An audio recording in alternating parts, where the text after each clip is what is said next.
move right on to the next talk, given by Deanne Rogers, Understanding Complex Mineralogy, Geochemistry in the Field. Please go ahead, Deanne. Okay, can you hear me? Yep, you're good.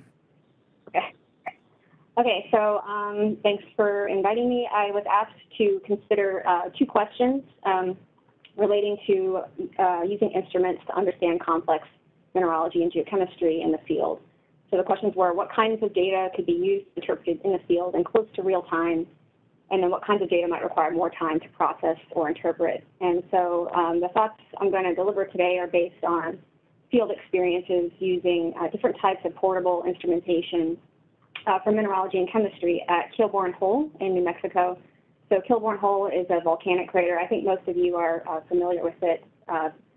Lots of ash deposits, but also tons of basaltic boulders, as well as dunite and pyroxenite xenoliths, chunks of rhyolite and andesite and anorthosites, carbonates. Pretty much every rock type you can imagine are sitting out there in these boulder fields. Okay, so actually next slide, sorry. The questions are kind of complex. Doesn't have like really a straightforward answer, so I'm going to work through that.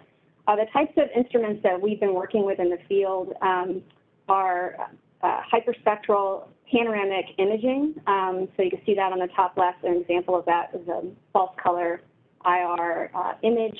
You can see color variations that are indicating variations in bulk composition across this boulder field, as well as in the soils. We use the same instrument at a much higher zoom level to simulate something like a handheld or a near-field spectral imager. This might be something that would be similar to something that was mounted on a rover, like at a dog's eye view, looking at soils and clasts on the surface. The one on the top left would be something that might be like mass-mounted on a rover, for example. And then we have several handheld point measurements, so XRF, LIDS, Raman, and then various types of point IR spectrometers. Next slide. Thanks. So I tried to think through some of the factors that affect the time that we need to process and interpret some of these data sets. So one is the scale of the measurement, whether you're dealing with a point measurement versus a spectral snapshot or a 180-degree spectral panorama. Obviously, that's going to affect your data volume, time to process, as well as time to interpret if you're looking at a huge area. How the mission objectives are defined, if they're narrow in scope versus open-ended or exploratory, I think would affect the time that you need to interpret the data. How well the measurements are suited to the needs of the particular objectives at that site, and then the design of the instrument and especially the visualization tools that might be available. So I'll walk through these. Next slide. For the scale of the measurement, that affects the collection and processing times. So I have some times listed here that are very vague, and that's intentional because it depends on several things, but these are the times for the commercial instruments that we have available to us. I know that there is much faster real-time processing out there. You can find several conference papers that describe essentially something close to real-time detections using similar types of data sets. So I think there's other people on the line who probably have a better idea of how close you can get to real-time with processing some of these data sets. But my impression is that it's possible to get close to real-time processing, like maybe, or get an interpretable product maybe within a couple of minutes. But anyway, what we have right now is for the point measurements, something between 1 to 2 minutes for a level 1 product. For people who are not familiar with levels of products, a level 1 product is sort of the basic product that you get, but it's not really something that's interpretable in terms of mineralogy or chemistry. For that, you need to get up to a level 2 or a level 3 product. And so here I'm just mostly quoting the times for level 1. For the spectral measurements that are point measurements, typically that's about a 1 minute for level 1 and then a few minutes for level 2 reflectance spectrum. And then for the imaging, obviously the time to process depends on how big your image is, if it's a smaller area versus a full panorama. I should also point out that the time to collect also depends on the integration times. So in the field, we haven't really been yet trying to see how low we can go with integration times. We've been focusing more on trying to collect our best data, but I think that's something that we need to do. So for example, if you're using the ASD out in the field, which is a visible near IR point spectrometer, we've been integrating for 30 or 40 scans, which takes about a minute, but maybe you don't need that many scans to get a good sense of what the mineralogy is. So that's something that we would need to look at. Next slide. So then how are the objectives defined? So I tried to think through two basic categories of surface science objectives that would involve some of these instruments. So the first one is characterize or document the geology of the landing area and determine the mineralogical variability and context. So for this, these could be pretty information-rich data sets because you don't necessarily need to use them to make tactical decisions for this particular type of science objective. The measurements might include things like spectral imaging of distant or inaccessible targets. So in the image there, I'm showing an example of a hyperspectral image of a crater wall that would give you a good sense of composition and stratigraphy without having to go over there if you can't get there. Near-field spectral imaging of specific targets. So, for example, what if you have boulders, brecciated boulders, you don't have time to sample the boulder, but you could acquire a hyperspectral image of that boulder and get a pretty good idea of what the lithologies are contained inside that boulder.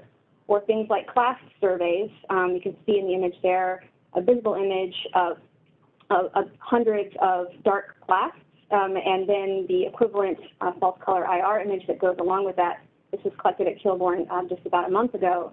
And you can see all the different colors there, and each one of those pixels is associated a full spectrum that can be interpreted quantitatively. And so with these types of surveys, you'd be able to quickly find the exotics that, for example, that Carly was talking about, or find specific minerals, or just sum up the total abundances of different types of lithologies in your scene. And then other types of characterization of the geology would involve potentially in situ contact measurements, as we heard earlier from Erica and others. You could do this at many targets where you're not necessarily collecting samples, but you're just collecting more measurements. And that decision-making for the in-situ measurements could potentially be guided by just your field experience, but also could be guided by a spectral imaging that has already been acquired either during that EVA or prior to the EVA. And in that case, it does become more of a tactical decision-making product. And that sort of brings me to the next category of surface science objectives. So if you go to the next slide, this is getting into sampling. So if you're trying to select samples to return to Earth based on some of these data sets, how you define the sampling objectives, I think, would determine how long it takes to interpret these products. So I try to think through different ways that people might define sampling objectives. So on the left-hand side of this chart, you can see it says select X different rock types. That might be something that is the directive. Or maybe it's select representative samples or select anomalous samples. Or maybe you're being told to find specific materials based on prior hypotheses or prior reconnaissance. So, for example, if there's a particular type of mineral that's best for argon dating and you want to find that mineral fast, that might be the way that the objective would be defined. And so for each one of these objectives, there are different types of higher level data products that could be generated from some of these instruments that I've been showing you. And on the left-hand side, those are more information dense, and on the right-hand side, those are you're pulling information away, and so they're easier to interpret, they're faster to interpret. So I really think that how the objectives are defined would likely affect what type of products are generated, and then in turn, the time to interpret those products depends on which products you've made and also whether they are tailored to the science objectives. But in short, if you're trying to find specific materials, I think that you can interpret those types of products pretty quickly. If you're trying to find a variety or diversity of materials, it might take longer because you have more things to look at. On the next slide, I have some examples of types of products from in-situ chemistry, so you can move forward. In-situ chemistry products that we've been using for our RISE fieldwork in Kilbourne Hole. So this is from Cherie Achilles. Sorry, I did not pronounce her last name. I always forget how to pronounce her name. But this is a table of XRF composition that was generated from one single rock, and you can see that the product that she creates also returns an assessment of measurement quality, which is another thing that has to be considered if you're going to use these data products. And then on the right-hand side is a silica alkali diagram where you've got the rock type plotted in a particular field. So these are examples of types of products that could be generated, and I think things like these plots, like the one on the right-hand side, could be interpreted more quickly.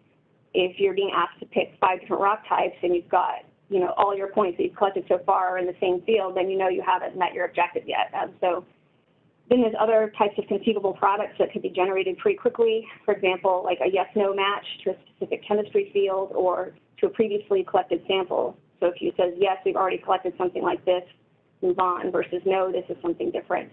So I think we could make pretty easily interpretable products. It would just depend on how the objective is defined. If you go to the next slide, I have similar types of examples for spectral imaging. This is, again, these different boulder fields out at Kilbourne Hole. At the top, you have an information-dense product, which is a false color IR, where the colors are showing you, I don't know if you can see, but there's little red pebbles and cyan colors and purple and blue. These are different bulk compositions that are present. And then you get progressively less information as you go from top to bottom on this slide. So the next one would be 3 different mineral maps that have been thresholded and compiled into one RGB composite. So you can see red, blue, and green pixels that correspond to quartz, olivine, or clinopyroxene above certain thresholds. The next one is just a single mineral thresholded map where it's just olivine abundance above 20%. And if you look closely, I know these are kind of zoomed out, but if you look closely, you can see some red pixels in there. And then the last one is a spectral anomaly map. So in this case, we were looking at base surge deposits, and we wanted to find out, okay, what's different here? What is not like the base surge deposits? And so the red pixels are something that was highlighted through this spectral anomaly mapping as something different to go be investigated. So again, you can imagine these, the maps at the bottom are much quicker to interpret than the ones at the top. If you could go to the next slide.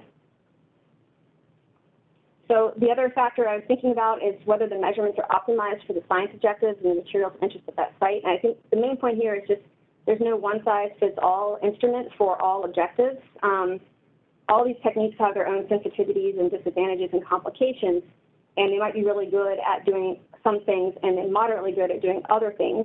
And so if you're using it to do one of the other things, it might take slightly longer time to interpret that data. There's ways to infer past some of these issues like particle size effects or matrix effects or mineral detectability, but it might take extra time if it's not being used for what it's best for.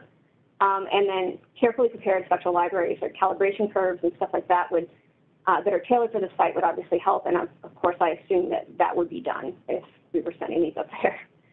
On the next slide, I have the last factor that I was thinking about, which is just the software instrument design. Again, I assume this would be optimized for time, and so we won't talk about that, but one thing we've been thinking a lot about is visualization. So the person in the image on the left is holding the mineral map that you can see on the lower right-hand side on just a piece of paper. And she's trying to find places that have quartz-rich rocks and clinopyroxene-rich rocks and olivine-rich rocks using this map. And the viz image is what she's looking at, with her own eyes. And so you can see easily where you would go to pick up that quartz-rich rock or the olivine-rich rock, but trying to match it up quickly could take some time. So I think if there's a way to do augmented reality, it could greatly speed up the time it takes to navigate to a target of interest once you identify it in some of these products. So if you had that available, it's greatly, you could go a lot faster, I think, with interpreting and using them. So one more slide, I think. So in summary, I think probably most data sets that we've looked at so far could be processed in some form in something close to real time with under a couple of minutes. Maybe it's not like a full-on IR cube or a bunch of mineral maps, but you might be able to get, if you're looking for specific things, you could probably tailor it towards that. And I'm not sure, so I think there might be people who have a better idea, but that's my impression based on what I've seen and read. The time to interpret, though, depends on several factors. So that's a different thing than processing. It depends on the objective, the area that's covered by the measurement, whether the products are tailored to detect specific things or not, and then whether visualizations are in place. So that's all I have.